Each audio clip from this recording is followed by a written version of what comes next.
Olá pessoal, tudo bem? Eu sou o Gabriel, o meu grupo é composto por mim e pelo Igor, e hoje a gente vai fazer a demonstração do nosso jogo do T2 da disciplina de desenvolvimento de jogos. Vamos fazer num esquema relativamente similar ao do nosso T1, no sentido de que primeiro a gente vai demonstrar a gameplay completa do nosso jogo, né, a experiência completa, vamos assim dizer, e assim que isso finalizar, né, a gente demonstrar todos os desafios sendo vencidos, a gente comenta vários aspectos do código, da estrutura e também do nosso raciocínio na hora de desenvolver. Então vejo vocês daqui a pouco, até mais!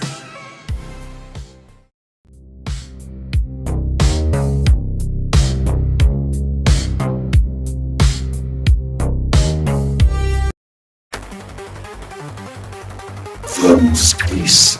Chegou a nossa hora.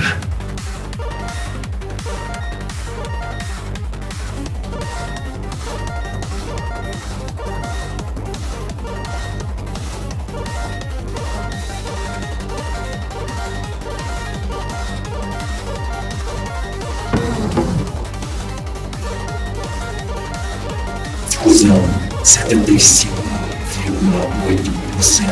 concluída.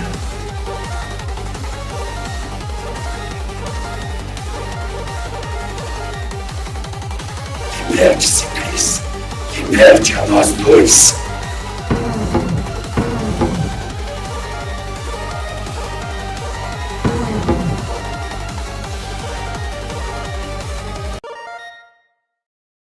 Assim, nossa jornada começa.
Olá a todos, olá professor Adilson também. Depois da nossa demonstração então da gameplay do nosso jogo, a gente vai utilizar essa parte aqui agora, né? Eu e o Igor vamos explicar o funcionamento do Nox Nostra, que é o jogo que a gente desenvolveu para o T2 da disciplina.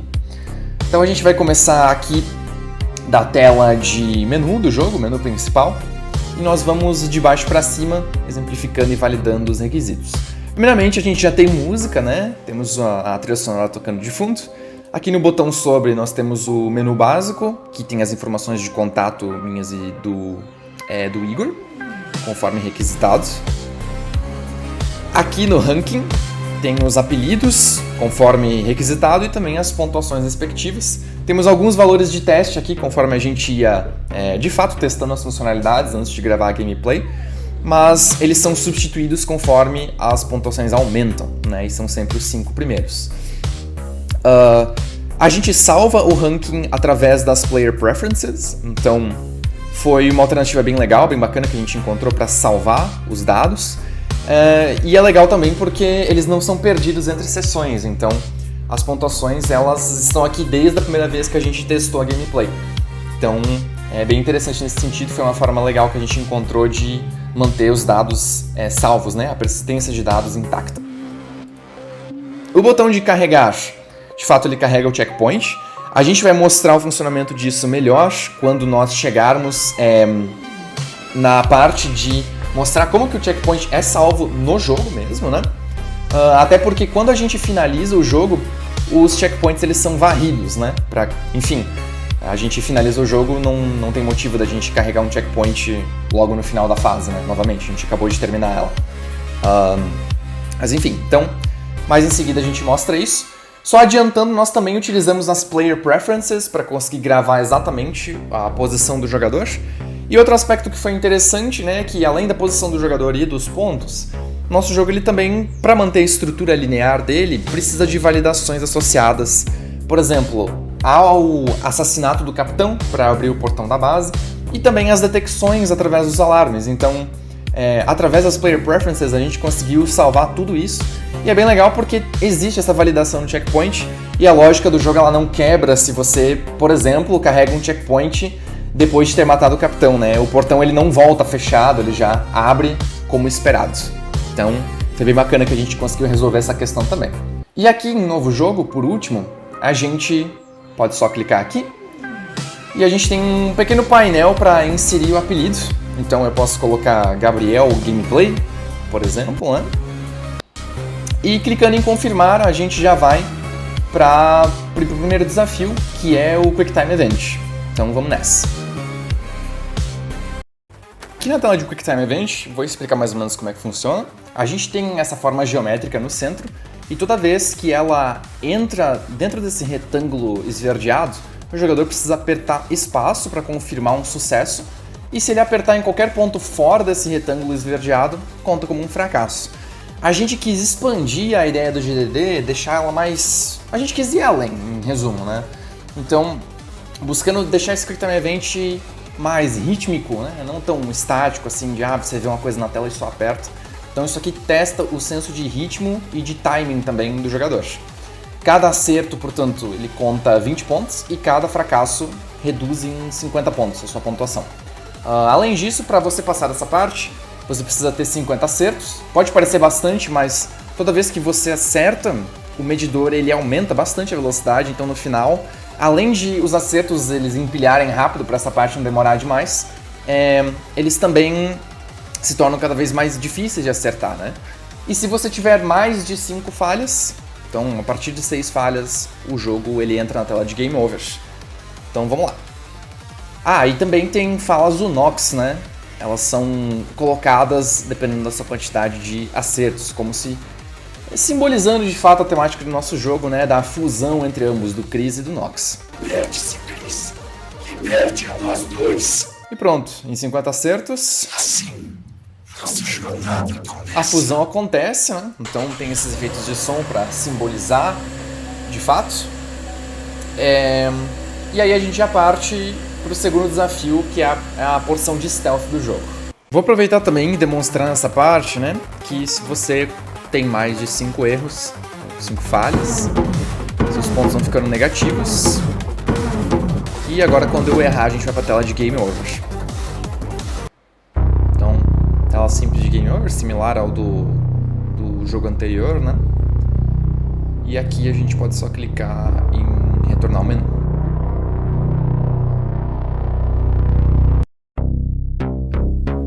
Bem, eu vou falar um pouco sobre as mecânicas que a gente desenvolveu para o jogo. No caso, eu vou falar primeiramente sobre as câmeras, a parte de detectar o player. No caso, a gente fez duas mecânicas, no caso, dois objetos que detectam o player, que no caso são as câmeras e os holofortes. Os dois basicamente usam a lógica bem parecida. Nos dois a gente fez com que eles emitissem uma luz para o local onde eles estão olhando. No caso, na câmera a gente fez com que ela fizesse essa luz na frente e com que ela ficasse girando de um lado para o outro, como se ela estivesse vasculhando a área. Ela tem um blind spot ali embaixo, no caso ela tem um ponto cego.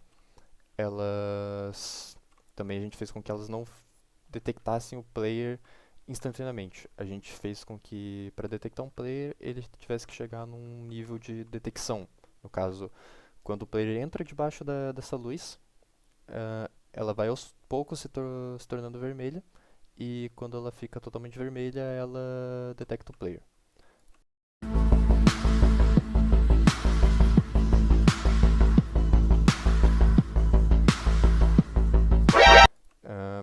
No caso, as câmeras e nos holofortes a gente fez com que, ao invés deles basicamente vasculhassem tudo na frente deles, a gente fez com que elas apenas olhassem e assumissem que tem alguém, no caso o player, para ser detectado caso ele estivesse nessa área na frente da câmera, que no caso é essa luz.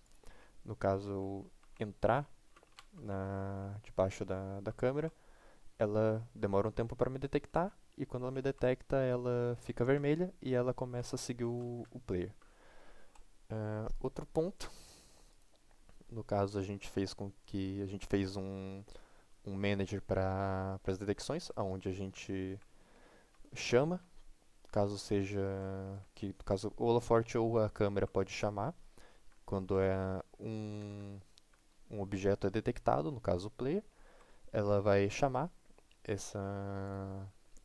esse manager, no caso está aqui a lógica, que caso ele detecte o player, caso ele fique por tempo suficiente naquela luz, ele vai chamar essa função, que vai basicamente colocar o player como detectado, vai tirar a pontuação dele e vai ativar os inimigos para eles irem atrás do player. E toda vez que ele for detectado, mesmo que ele já tenha sido detectado outra vez, a gente tira alguns pontos dele por conta disso. Outra coisa que a gente fez, que no caso é os inimigos. Os inimigos a gente fez que caso o player seja detectado, eles vão correr atrás do player. E outro ponto da IA do inimigo é: eles vão chegar no player, vão bater nele e eles vão voltar um pouco. No caso, porque antes a gente fazia com que eles ficassem correndo atrás do player, e volta e meia isso fazia com que eles ficassem presos debaixo do player. E para evitar isso, a gente fez com que caso ele tenha acertado um player, ele vai recuar um pouco, pegar um pouco de distância e vai voltar para o player.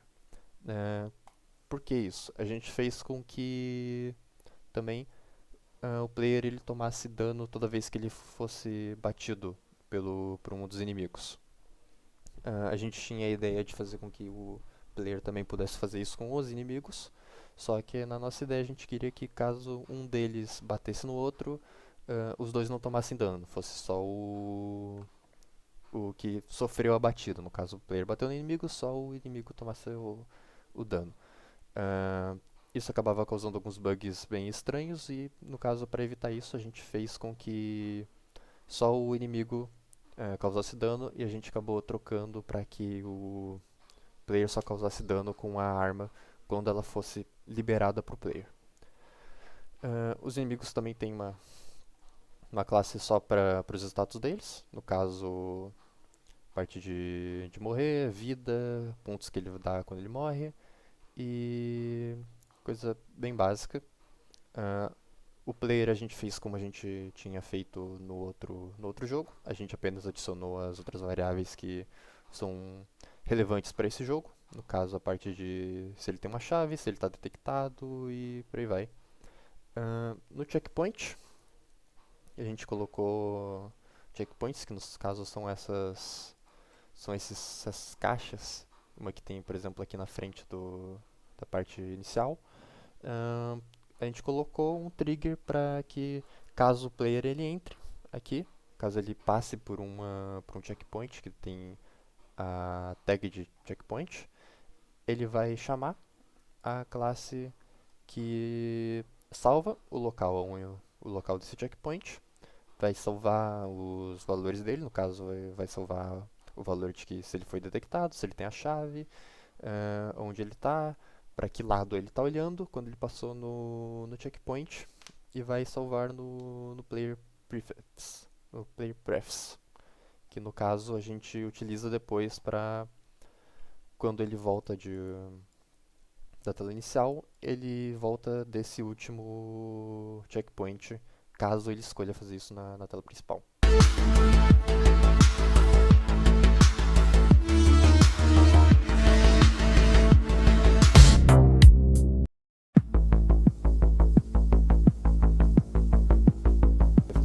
Na tela principal. No caso, os holofortes eles são feitos bem parecidos com as câmeras, só que ao invés de eles ficarem varrendo de um lado para o outro, eles ficam varrendo em um círculo do ponto onde a gente coloca eles. E é basicamente isso. Bom, agora eu vou comentar um pouquinho sobre o funcionamento da nossa arma, que conforme o nosso GDD, ela é desabilitada depois que o Chris e o Nox eles saem da base e conseguem evadir, vamos dizer, do campo de segurança que ela possui. Então, quando a gente pensou em uma arma futurista, como é um jogo bem fantasioso nesse sentido, e ele é isométrico ainda por cima, uma coisa que a gente idealizou desde o princípio é que a nossa arma ela tinha que ser simples, né, para ser utilizada enquanto o carro está em movimento. A solução mais interessante que a gente chegou foi utilizar, portanto, uma arma cujos tiros correspondem à posição do nosso crosshair, do nosso cursor do mouse, essencialmente, né? Então, como é que ela funciona? Ela funciona de um jeito bastante simples, com raycast. Então, essencialmente, onde eu clico, sai uma projeção que se assemelha a um laser, né? Isso é basicamente uma textura que a gente utiliza. Ela vai até onde eu clico, ela permanece por 0,05 segundos, um tempo bem curto. E dessa forma, ela gera um efeito de explosão exatamente onde ela aterrissa. Aí, como que ela detecta, né, o que ela está acertando? A gente fez a distinção através de layers. Então, dessa forma, se ela detecta um layer inimigo quando eu clico, ela atribui o dano ao inimigo conforme o Igor tinha mencionado, né, que a gente tem os managers separados, então a gente atribui dessa forma. E caso contrário, ela sabe que é terreno ou qualquer outro tipo de layer, né? Pode ser até o próprio player. E dessa forma a gente não dá dano a nós mesmos e não acontece nenhuma interação negativa com o cenário. E a gente ainda preserva as colisões dessa forma. Bom, é isso então, pessoal. A gente espera que vocês tenham gostado do nosso jogo, do nosso desenvolvimento. Na apresentação de hoje a gente então buscou demonstrar a resolução de todos os nossos desafios, também o funcionamento do checkpoint e das diversas mecânicas que a gente implementou enquanto desenvolveu o Nox Nostra. A gente agradece a atenção de todos, principalmente do professor Adilson. E é isso. Tudo de bom para vocês e até a próxima.